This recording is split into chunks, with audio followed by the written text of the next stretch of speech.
This guide is for beginners or for people that would like a refresher on how to build a computer. For those of you that already know how to build a computer, you may learn something from this guide, and for the absolute beginner, after watching this video, you should be able to build one on your own. If I had to compare it to something, your processor is like the heart of your computer. So with that in mind, the first thing you need to know is which processor are you going to buy? In order to find that out, the first thing you need to ask yourself is, what do I need this computer to do?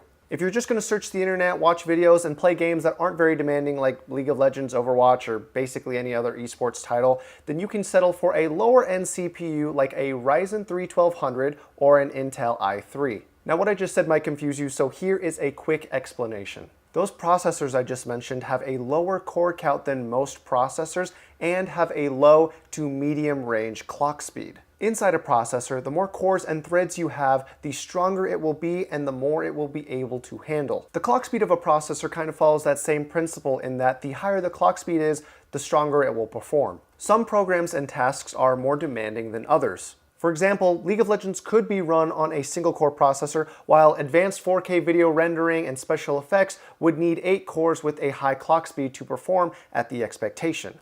If you want the best processor for you, look up the game or programs that you plan on running with the phrase recommended requirements afterwards, and there should be plenty of articles or videos telling you which processor you should get. As the name implies, this part is to keep your processor cool. A processor gets very hot while performing tasks and needs help staying cool in order to keep doing so. Without a cooler, your processor would fry. Now, most processors have an automatic shutdown feature when they get too hot, but either way, you never want your processor to get there. There are two main ways to cool your processor, which are air cooling and liquid cooling. Both have their benefits, but for a beginner, I would recommend air cooling since it's a little bit easier to install. Now, some manufacturers sell CPU coolers with their processors, like AMD with their Ryzen chips. Most of the time these processors are sufficient, but if you plan on doing something like long-term gaming or extreme content creation, then I highly recommend getting a beefier cooler. Now, your motherboard is the main hub for your computer because this is where all the parts will get connected so that they can work together. There are many different motherboards to choose from, but after selecting your processor, there will only be a few specific models that you can use. The way you should think about this is as follows. Each processor belongs to a specific generation. Intel has processors that belong to a 2nd generation, 3rd generation, 4th generation, all the way up to the current 9th generation. Each generation has its own name, which you can easily Google if you would like to know them. As for AMD, they have Summit Ridge, Raven Ridge, and Pinnacle Ridge, or as they are more commonly called, Ryzen processors. The reason you need to know that is because there are motherboards that are built specifically to support 1 and sometimes up to 2 generations of processors. But not only do certain motherboards support specific generations, they also support specific socket types. Each processor has its own specific socket type that you need to know so that you can choose the correct motherboard. So when selecting your motherboard, you need to know 2 things. Does it support my processor's generation, and does it support my processor socket type as well? There should be a few options for you to pick from once you find motherboards that fit those 2 qualifications, and by the way, some will be more expensive than others. From my experience, the cheaper ones will be plain looking and sometimes have issues, and the more expensive ones will have a lot more features and look a lot nicer. If I were you, I would just get something in the middle. RAM stands for Random Access Memory. The more you have, the more internet tabs and programs you can have running at once without experiencing lag. Some programs require more RAM in order to run smoothly. To make this simple, if you plan on streaming while gaming or doing content creation, get 16 gigabytes of RAM. If you're just going to game, search the internet, and watch videos, then get 8 gigabytes of RAM. You can get less or more than that if you want, but since this is a beginner's guide, that's my recommendation for you. Also, small side note, if you're buying an Intel processor, the frequency of your RAM really does not matter all that much. But if you're getting a Ryzen processor, try to get higher frequency RAM if you can afford it. It will help with your performance, not necessarily enough for a beginner to notice, but it will definitely help. It will help with your performance, maybe not enough for a beginner to notice, but it is definitely worth it. One last thing about RAM, there are actually different types of RAM. If you want to know which kind of RAM you need, if you check the specifications of the processor you buy, it should tell you there. For the most part though, if you're buying a processor that was made in late 2015 onwards, you'll most likely need DDR4, and if you bought a processor that was made in 2015 to as early as 2007, then you will need DDR3 RAM. I'm not going to give you any suggestions for processors earlier than 2007 because you should not be building a computer with hardware older than that unless you have a YouTube channel and you're just trying to do something crazy. So inside a graphics card is a graphics processing unit, aka a GPU. Now there are a lot of different ways to think about which option would be the best one for you. However, I'm going to teach you the most straightforward approach so that you can choose the best card for you regardless of what brand you go with. There are three main specifications for graphics cards that let you know how good they are: the clock speed, the amount of VRAM, and the memory bus width. The analogy I like to use to explain these specs is a street. Basically, the busier the street, the better the card is. Think of the clock speed like a speed limit. The higher it is, the faster the cars can travel down the street. Think of the amount of VRAM like how many cars go down the street per cycle. And then think of the memory bus width as how many lanes there are on that street.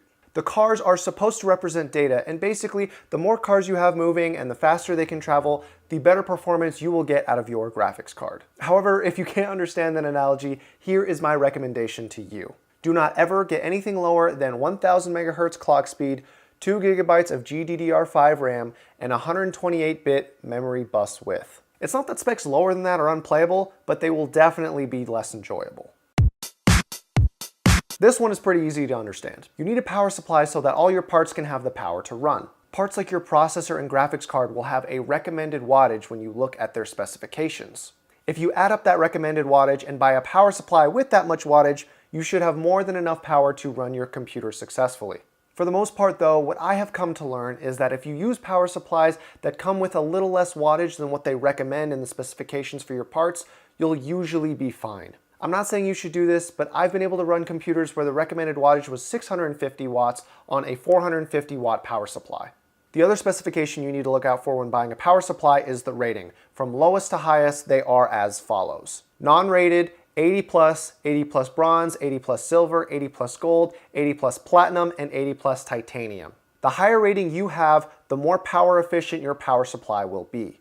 In detail, this means that your power consumption will more accurately reflect what your computer needs depending on what tasks it's being asked to run. Also, my warning to beginners is that out of all the parts to try and save money on, don't let one of them be your power supply. Cheap power supplies are more likely to have issues, and the worst case scenario is that if your power supply goes bad or fries, it has the potential to fry all the other components in the computer with it. That doesn't mean get an 80 plus titanium rated power supply, but if you do get something 80 plus bronze rated, you should be fine. Also, there are different sized power supplies, but unless you're getting a mini ITX motherboard, just get the regular sized ATX power supply. Now notice I wrote drive, not hard drive. In this day and age, what you want your computer's operating system to work off of is a solid state drive. Long story short, this will make the turning on and off and the load times of your computer significantly faster. Now, if you like storing a lot of photos, videos, or other files, then yeah, you can get a hard drive for additional storage, but if you don't, just buy a solid state drive. And in case I didn't just make this clear, you can have multiple drives inside your computer. This is the glue you will be using to keep your CPU cooler on your processor. The reason we specifically use thermal paste is because its compounds make it better for heat transfer. The other reason we use it is because on a microscopic level, the lid of your CPU and the base of the CPU cooler have cracks that the human eye cannot see. What the thermal paste does is it helps fill up those cracks for a more clean heat transfer from the CPU to the CPU cooler. Now, before you pick the prettiest case you can find, you need to make sure that your case will fit the motherboard you selected as well as all the other components. Now, unless you're getting a giant graphics card or CPU cooler, you pretty much don't have to check the specifications for either of those. If you got an eATX or ATX sized motherboard, then you will need an ATX sized case. If you got a micro ATX sized motherboard, then you will need a micro ATX sized case. And finally, if you got a mini ITX sized motherboard, you will need a mini ITX sized case. Now, most ATX sized cases will actually support micro ATX and mini ITX motherboards as well. However, if you do end up getting a giant ATX sized case with a mini ITX sized motherboard, your build is going to look really silly when you have all of your components crushed into a corner and the rest of your case empty with nothing inside of it. After you get the right size, there are a lot of other features to consider before actually buying your case. For the most part, read the reviews and see what people are saying about the cases you're interested in so that you can see if it's a good fit for you. But the one thing I highly recommend you look for built into your case are SSD mounting brackets. Otherwise, you will have to buy one separately. Now, I hope I can safely assume you are a man or woman or non-binary of culture and are going to get Windows. There are a few sources where you can get a licensed key for cheap, like scdkey.com. If you use my code KY1, I don't get any money for it. It's literally just there to help you guys save money, and eBay and other online markets. However, if you want, you can get an unactivated version from Microsoft's website for free. Disclaimer, this is not illegal, no matter how many dumb people in the comments try to convince you otherwise. It is not stealing or pirating Windows, which I do not support, by the way. Now, that should be enough explaining. I've got all these parts behind me. Let's get into the actual building process. Okay, so because this is a beginner's guide, not gonna go too crazy in depth on why we do certain things while we're building, but I just hope that you guys will trust what I'm saying, has a reason behind it, and you should pretty much do it almost all the time unless there is some absolute genius in the comment section who says otherwise. We're taking our motherboard out of the anti-static bag and we're gonna place it onto the box of the motherboard. The reason we put it on top of the box is because there are pins back here that we do not want to scratch or break. Plus, we don't have to worry about scratching up a table if we just put it here on the box. Static electricity is the #1 killer of computer components. I mean, maybe not the #1 killer, but it definitely can happen. If you are very nervous or scared about that happening to you, it is unlikely it does, but it can happen. You can get one of these. They're called anti-static wristbands. How they work: strap it onto your wrist, clamp this onto metal that would keep you grounded so that no static electricity can travel through your body. Unless you're dancing on carpet in socks, you really shouldn't be worried about static electricity. But if you want peace of mind, they cost like $6. I'm not using this. I just thought I would show it to you just in case you want to get one. We're getting our processor. Sorry that mine's a little dirty. It's used. I got an i5-6400 from Intel. This is a 6th generation processor and its socket type is 1151. This motherboard is a Z170 by, I think, Gigabyte? Yeah, by Gigabyte.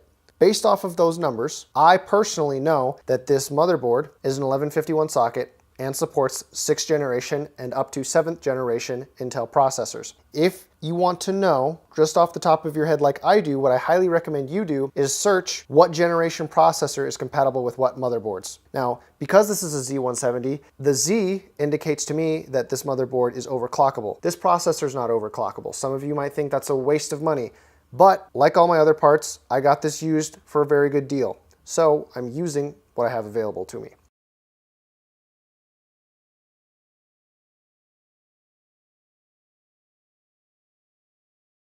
Now, we're going to take the clamp off of the CPU socket.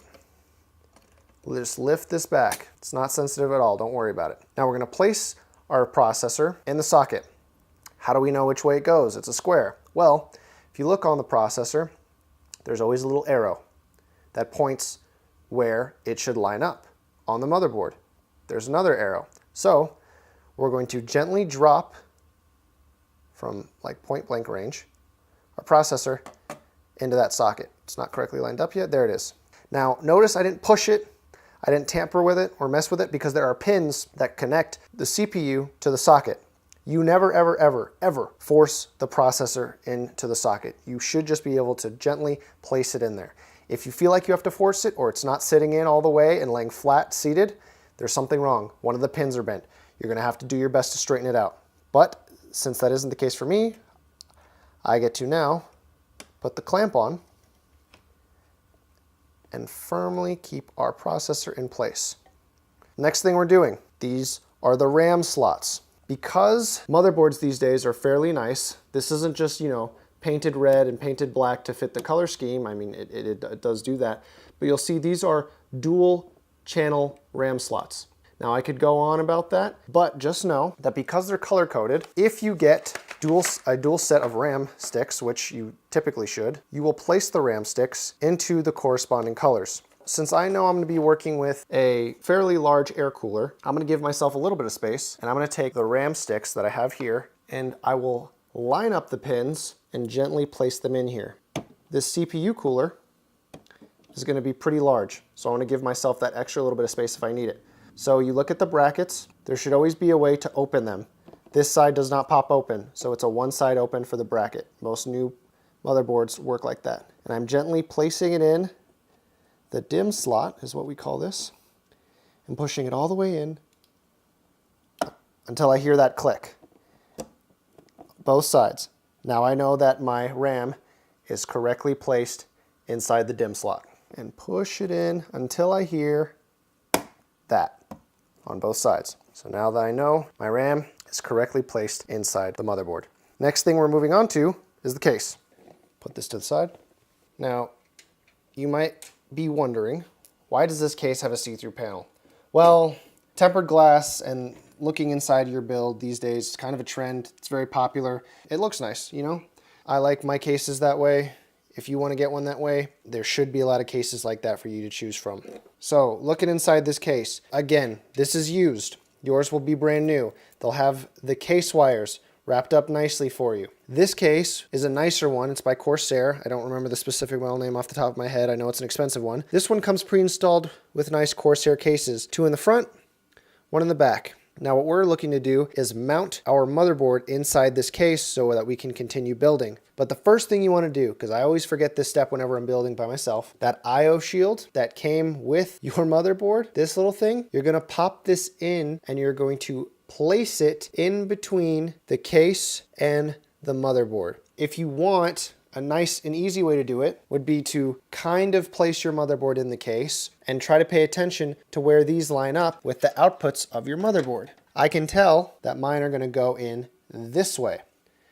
And I'm going to pop this in here through the side. Now I know you're not getting a good angle, but what I want you guys to know is that when you are putting this thing in, it's a little rectangular shape. It's got these little silver wedges on the outside that are meant for you to pop in to the case, and when you get it right, you should hear a little pop. Still push, see, like that. See, I'm pushing. Oh, there we go. Now I can seat my motherboard. Now some cases will make you screw in these little raised bits before you can screw down your motherboard. So that's where I know I'll be able to put a screw through my motherboard to line up with these little screw bits. I've got 6 here. I could definitely put in another one. I'm a little bit lazy. I usually don't put in every single screw through to my motherboard. You probably should do that, and I'm showing you bad practice. So I'm making sure that my outputs on the motherboard line up with the I/O shield, getting all the case cables out of the way first. Make sure that they're pushed through the side. And what I'm checking for here is to see if the outputs on the motherboard are going through the I/O shield correctly and that the holes line up correctly so that I can screw through into the case. Most cases will come with a bag full of screws. Not most, all should. And what you're going to look for is the screw that it's got a circular base with a hexagon screw head. And it works with a regular Phillips head screw or screwdriver. So what I'm going to do now is I'm going to put this screw in right where I see the hole lines up. We'll start in the corner, gently trying to get the screw in there. And it's threading. So now I'm just going to screw that down until it doesn't go any further. Perfect. Now I've got one down. Now what you want to do when you're screwing these down is you want to go on diagonals if you can, because what's going to happen with motherboards, especially if you're working with smaller micro ATX motherboards, is that if I just started screwing all on one side, what's going to happen is the plastic that holds this motherboard together is going to start curving upwards, and it's going to be very difficult to screw down the other side.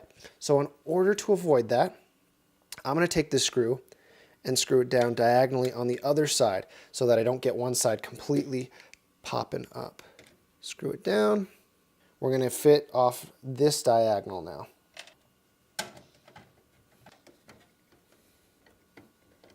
A small side note while I am putting in this last screw, you never want to force the screw in super tight. Like you want to go until you can't really move it anymore, but there's always that little point where you can really force turning the screw more if you want, but I highly recommend against doing that. The reason I say that is because if you ever want to take the motherboard out, those little screw sets that are in between the case and the motherboard right now that I pointed out earlier, those can still be turned.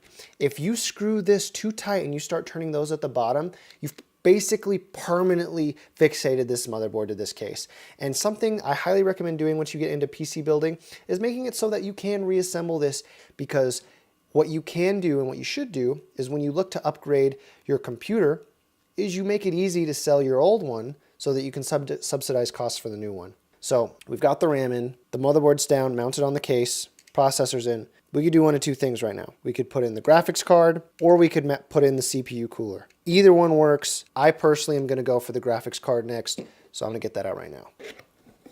So we have an MSI GTX 1050 Ti, and you'll probably notice by now, but I am going for a black and red theme. It's not really anything that you should be too concerned about your first time around, but if it's something you want to do, it does make the aesthetic of the computer look a little bit nicer. Now you'll notice here with this motherboard that this has 3 PCIe Express 16 slots. Now it's pretty intuitive with your graphics card having as many pins as it does to put it in one of these slots.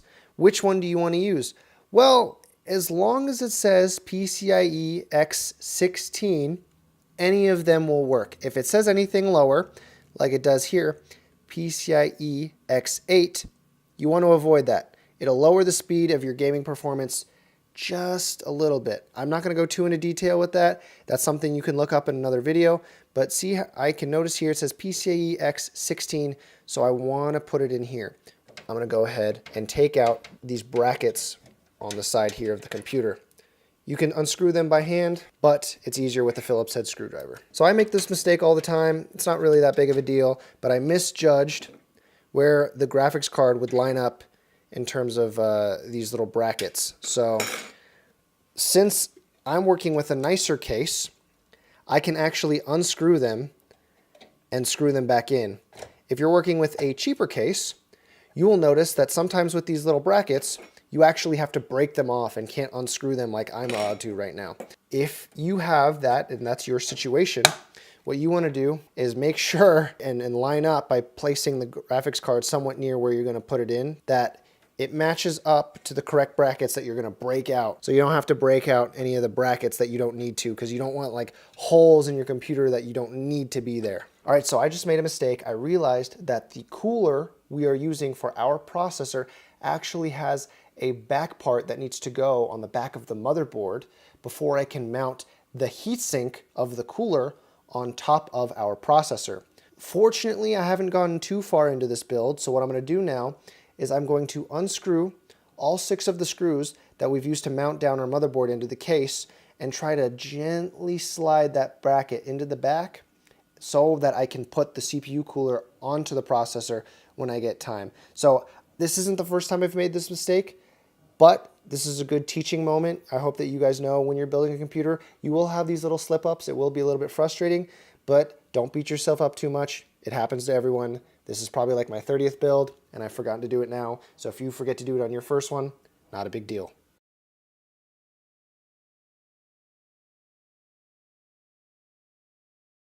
Okay, so I've got the piece now that goes on the back of the motherboard, and while I shouldn't have rested it face down like that, I know from experience that computer parts are actually not as sensitive as we might believe them to be, which is why I let myself get away with some bad habits. That doesn't mean you should copy me. So now that I've gently placed them through those holes, I'm going to flip it back over while holding it in place, and I'm going to keep these holes in place now by screwing them down with the parts that came for the CPU cooler. Now, your CPU cooler might be a little bit different from the one that I'm using, but for the most part, it should operate in generally the same way. There may or may not be a back piece that you have to clamp in there from the back before you screw it down, before you can mount your heatsink.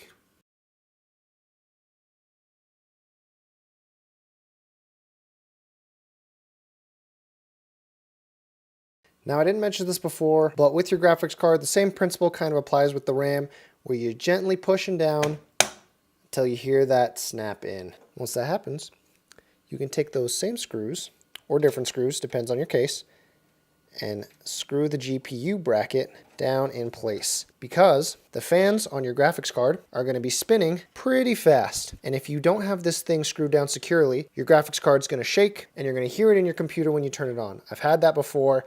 It gets very annoying very fast. So make sure this thing is in a secure position.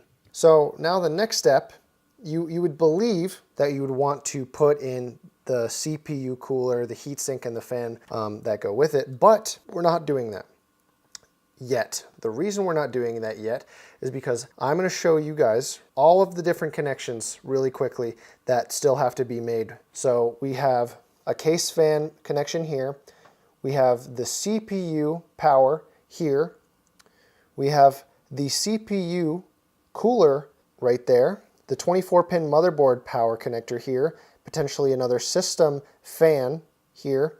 We have the USB here, and we have some case connections for the panel right here. Now, like I noticed up here, if I put in this giant heatsink, and this isn't even all of it, this is the fan that still needs to be attached to the side. If I put this in right now, it would not be easy at all to reach back here and put those extra connections in. So what I'm gonna do to make this a little bit easier on myself is I'm gonna open up the back side of this case now, and I'm gonna start installing our power supply so that I can correctly cable manage everything the way that I want it as best as I can before I put in our CPU cooler. So your case might be bigger. There might be more space for your hands up here if you were to install your CPU cooler before plugging everything in. But I'm noticing here that's not going to be the case for me. So I'm going to go ahead, install the power supply, make sure I have all my connections made to the motherboard the way that they need to be. So power supply, let's unbox it. Now it should be pretty intuitive where this thing's going to go. We're going to take this, put it at the bottom of the case. Now, there's a big debate sometimes, well, it's not too big of a debate. Most of the times people would say the fan should actually be facing downwards so that any dust gets blown out through the bottom of this ventilation system in the case. However, you have to take into consideration the airflow coming into your case and the airflow leaving your case. Now, if I look at the fans here, I can tell that because the blades, they're kind of showing this way instead of this way, I guess concave, convex, I don't know which one it is, but because the fan blades are bent like this, I know that air is going to be sucked in and blowing this way into the computer. And if I look at the two front panels, because they're faced like this, pointing outward, I know that air will be blowing out through here. So the only air coming into this system is actually right here. So if I really wanted to, I could flip this fan face up like so, but I know how good Corsair fans can be. And I know that if I really feel like I'm lacking airflow, I can install some more fans up here. So what I'm gonna do is install the power supply with the fan facing downwards. Every case is pretty much the same. There are 4 very obvious screw holes that you need to line up for your power supply on the side. 1, 2, 3, 4. They're pretty much all directly in the corner. It is very obvious where these screws should go. So once you got your power supply lined up with the rectangular hole, screw the screws in.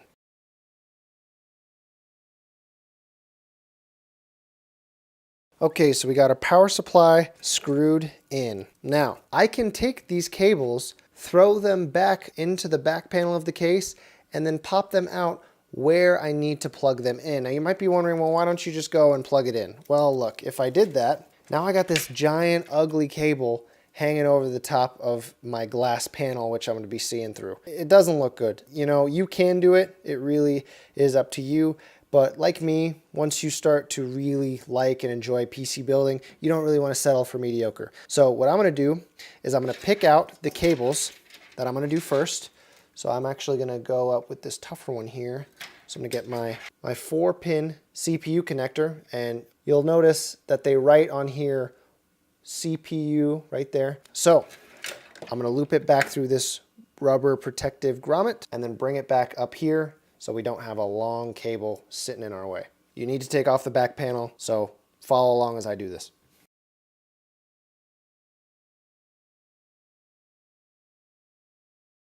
Okay, so now I have my CPU cable up here ready to be plugged in at the top of the motherboard. And this is basically the shapes game. If you played this when you were little, the correct shape goes in the correct hole. Not too hard to figure out, even if I don't do a very great job of explaining where certain power connectors go on the motherboard. If you really are struggling that much, just count how many pins there are. This is an 8-pin hole. I've got a total of 8 pins here, 2 4-pin connectors. I'm gonna put them in here. Put them in until you hear that pop. Give them a light tug. If they don't come out, they should be in correctly. Now you move on to the next one. I'm going to go ahead and do this 24-pin connector here.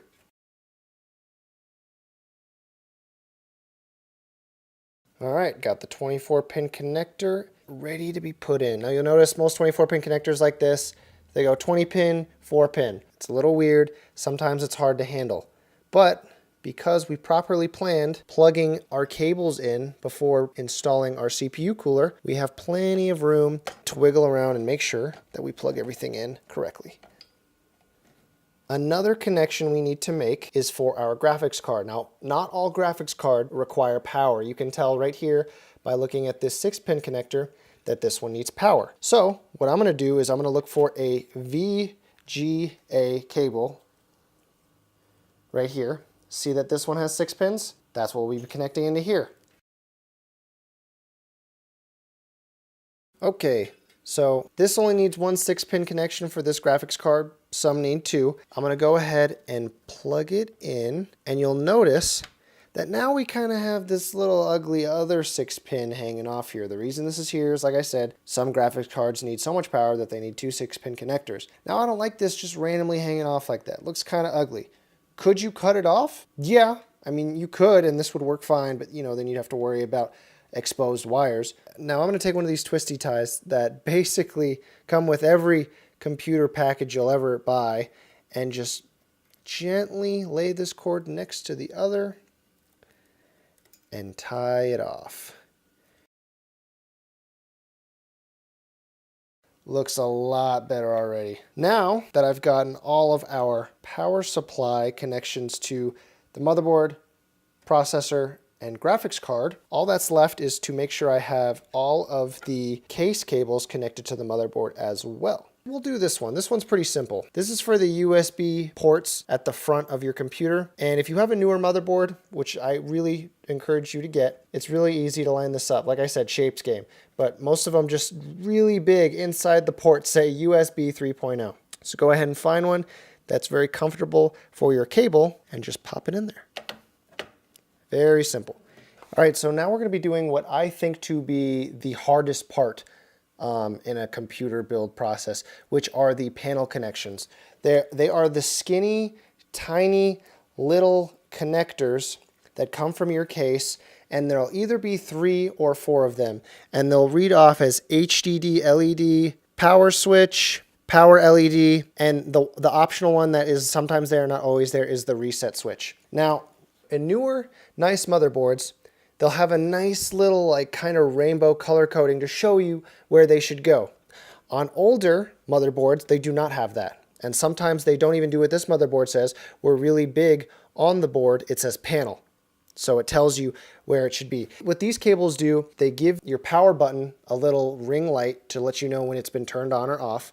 And it allows your power button to work in general in the first place. Each of these little cables has a positive cable and a negative cable. Most of the time, what has worked for me so that you don't always have to read the manual is making sure that the writing on that cable is facing outwards. They're never facing inwards towards each other. That's usually all it takes to make sure that you get the positive and negative cable oriented in the right direction. Because if they're not oriented in the right direction, if it's facing the wrong way, it's not going to work. So I don't need to pull up the manual for this motherboard because, like I said, this is a nice motherboard. It tells me right below the little rainbow pattern where the power LED, the power switch, the reset switch, the HDD LED, where all that goes. The part of this that is really the most painful part after identifying where it goes is gently making sure you get these pins to go in correctly. I cannot emphasize how often it's taken me to get, I'm gonna just go ahead and start trying to do this, how often I have failed numerous times trying to get these little pins in the right spot just because they're so skinny and so small.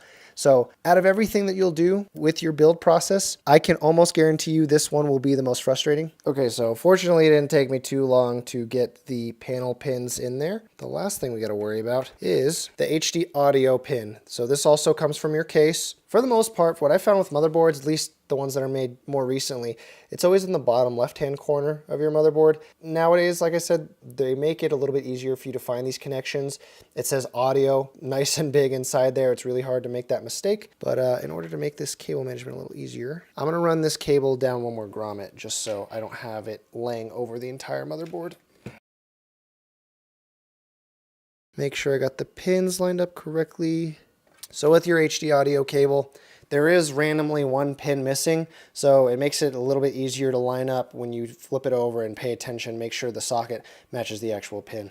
That wraps up everything except for some case fans. So you kind of just match these little 4-pin connectors into anything that says sys fan or case fan will be a good option for your 4-pin or 3-pin, sometimes 3-pin fan connectors. There are other 4-pin slots that are not meant for case fans. There are ones like your CPU fan, and that's usually marked by, I believe it's CPU opt, so it's CPU underscore OPT. That one you don't want to use a case fan for. That one goes for your CPU cooler. That fan speed will go up and down depending on the heat of your processor. So I'm just going to go ahead and lock it in. Another side note, these connections can be a little bit tricky. They're similar to the panel pin connectors in that they're skinny little pins. So don't be too forceful. Be very careful when you put these things on. You don't want to ram them in there because if you bend a pin, you're going to have to unbend it. And once you start bending very thin metal, it makes it more likely to snap off. So just be very careful. Looking for my third and last case fan connector. So it looks like everything but our CPU cooler has been plugged in and installed, obviously other than our solid state drive. So what we're going to do now, these extra pins or these extra connectors, we might still need these later in the future, we don't know. But we don't just want them hanging out laying on top. So what we're going to do is we're going to take all these connectors and we're going to push them through these rubber grommets into the back of the case. And if we do need something, we can connect it back there so that we're not showing any of these ugly cables.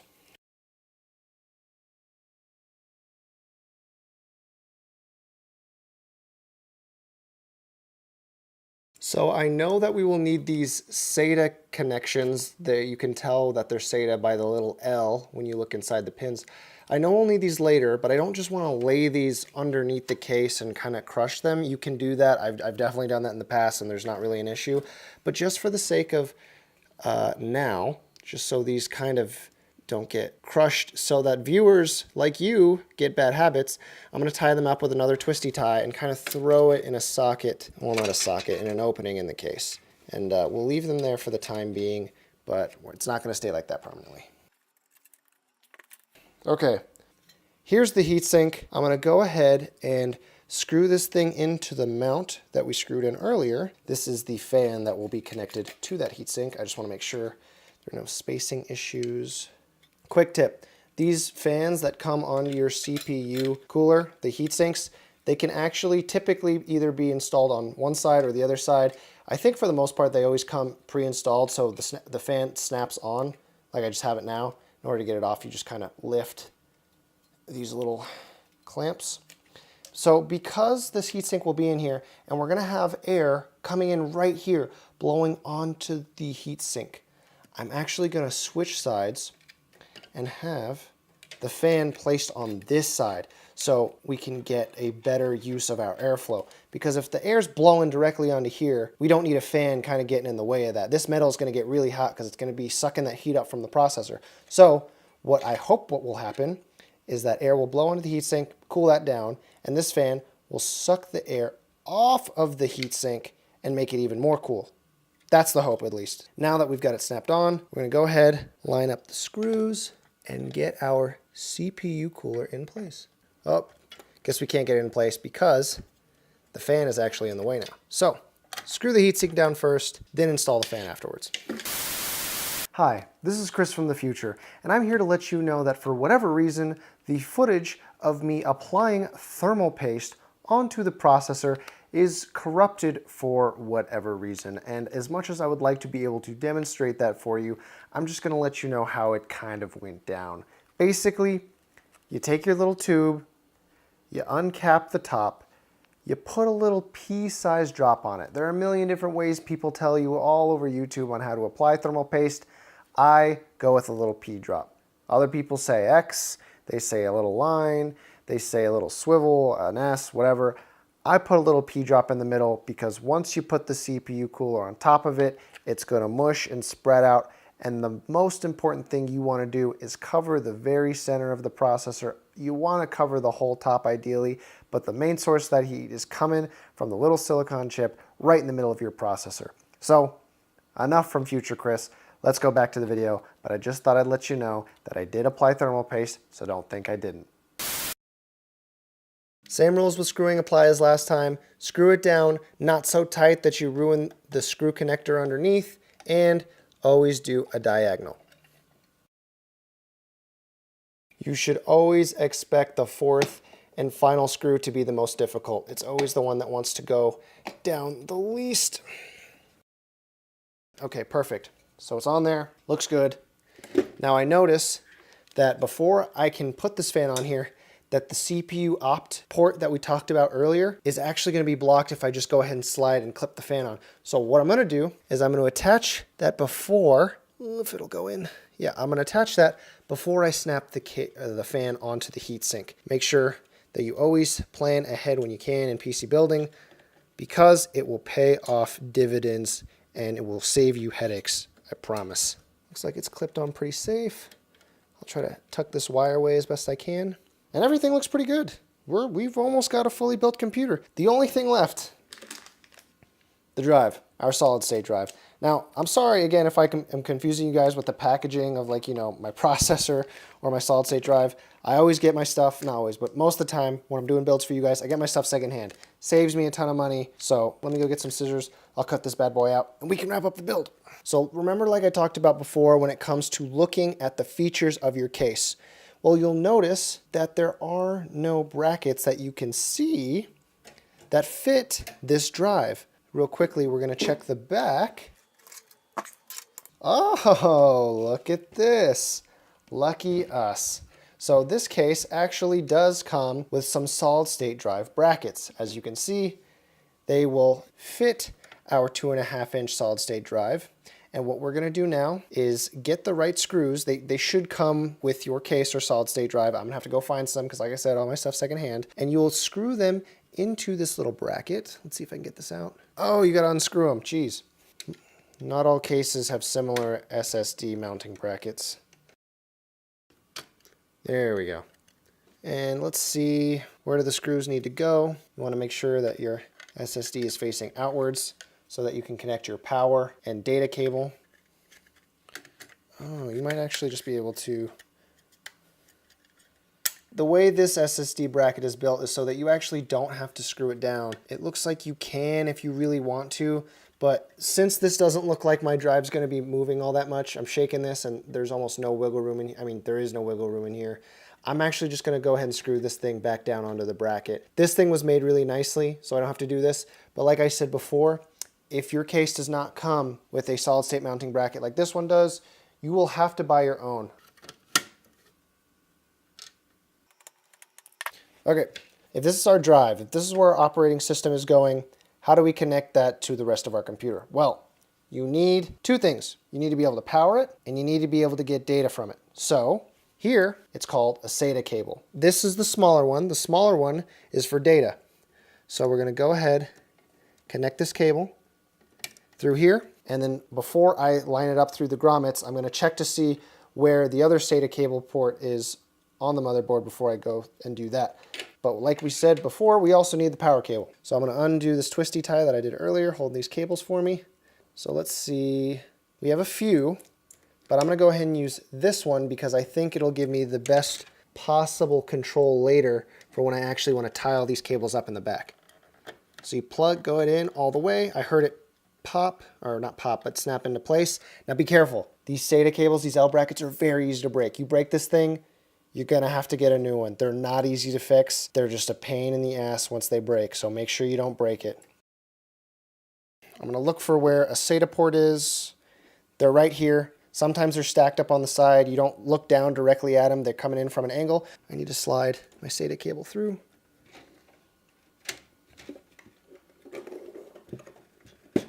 Now, on this motherboard, there are 6. You can typically plug them into any one. It really doesn't matter. So I'm going to try and get this into port 0. Boom.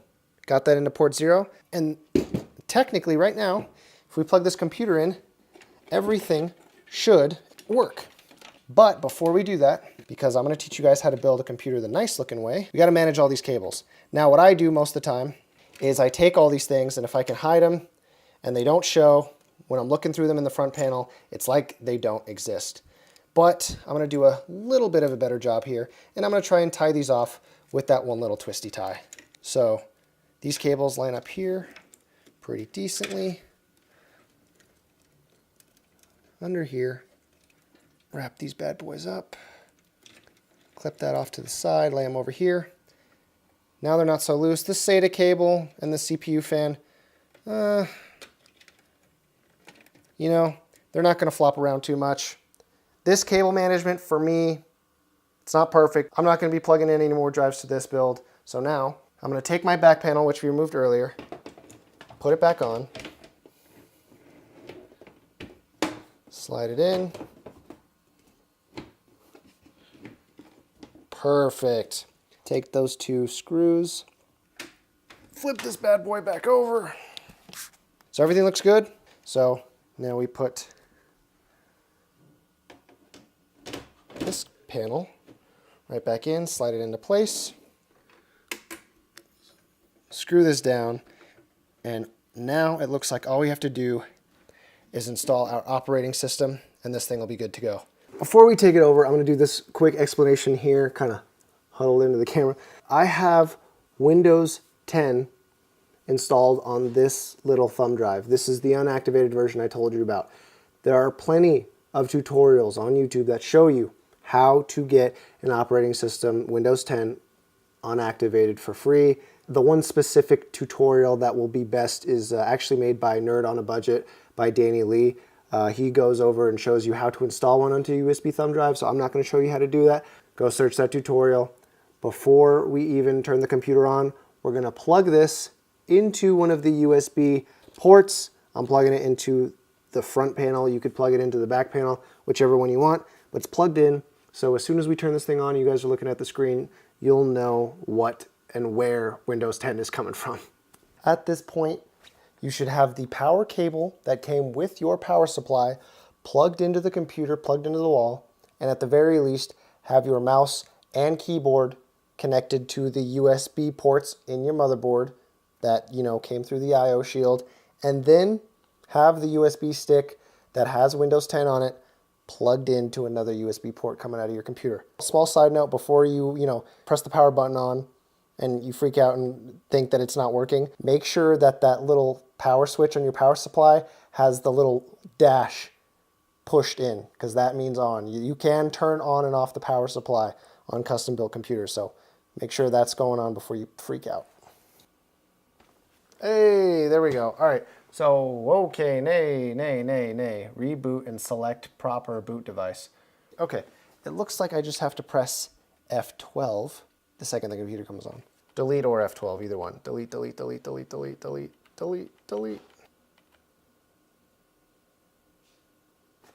Perfect. Okay, so we're going to the BIOS tab in the UEFI, and boot option 1 right now is the SSD, which it should be most of the time. But right now, since there's nothing on it, it won't boot anything. So we're going to choose our boot option number 1, and we're going to select it to USB disk, because that is what our operating system's on. And then boot option number 2 is now our SSD. So with that, we're going to move up to save and exit. Hit save and exit setup. Double click that, save, configure, and reset. Click yes. Now the computer's resetting. We should be booting off of the USB stick with Windows 10 on it now. Perfect. All right, here we are, Windows 10. Hit next, click install now. Okay, so here we go. Activate Windows. You're gonna go down to this blue text, click I don't have a product key. Now it's gonna ask you which Windows 10 you want to install. I always do Windows 10 Pro. Click next, click that you accept the license terms. Everything from here on out should be pretty straightforward. After you have a computer that has installed Windows successfully, it's going to reset a few times. What you want to do is, after you've gone through this full installation, is you're going to want to pull out the USB stick while the computer is off. in a reset after everything's installed. You want to make sure everything's installed. If you haven't got to the step that says finishing up and that's gone through 100%, you don't want to pull the USB stick out. Because what's going to happen is once Windows installed, if you still have the USB stick in there, it's going to keep trying to reinstall Windows over and over, because right now we have the USB stick set to the #1 boot priority. Once that USB stick is pulled out, the only other thing that the computer will be able to boot to is that SSD, which should have Windows 10 on it after everything has installed like I said it should. So that's pretty much the end of this video. I'm going to try to get a better camera angle for this outro. And that is the end of this video. It was a lot longer than I thought it was going to be, but hopefully I can edit this down to a very digestible length for you guys. If you found anything confusing, please leave a question in the comments. If it is relatively simple to solve, I might tell you to search it and Google it on your own, because for the most part, every aspect of computer building typically will have an entire answer in video format on YouTube, because there are so many facets to computer building. It's very hard to condense it all down into one simple video. So I hope that you guys understood everything. I know that I kind of rushed through the Windows installation. If it was confusing at all, again, I know this is a little bit of a cop-out answer, but I highly recommend that you go search a tutorial on YouTube. Installing Windows 10 is pretty easy. Even if you've never done it before in your entire life, there are only a few options, and it takes common sense to just, get the thing done. But I hope that you guys found this video somewhat entertaining or informative in any way, and I hope you enjoyed it as much as I did. Thank you guys so much for watching. I know you guys have been asking for this video a lot, so if you can, help me out, share it, like it, comment, whatever. And as always, have a great day.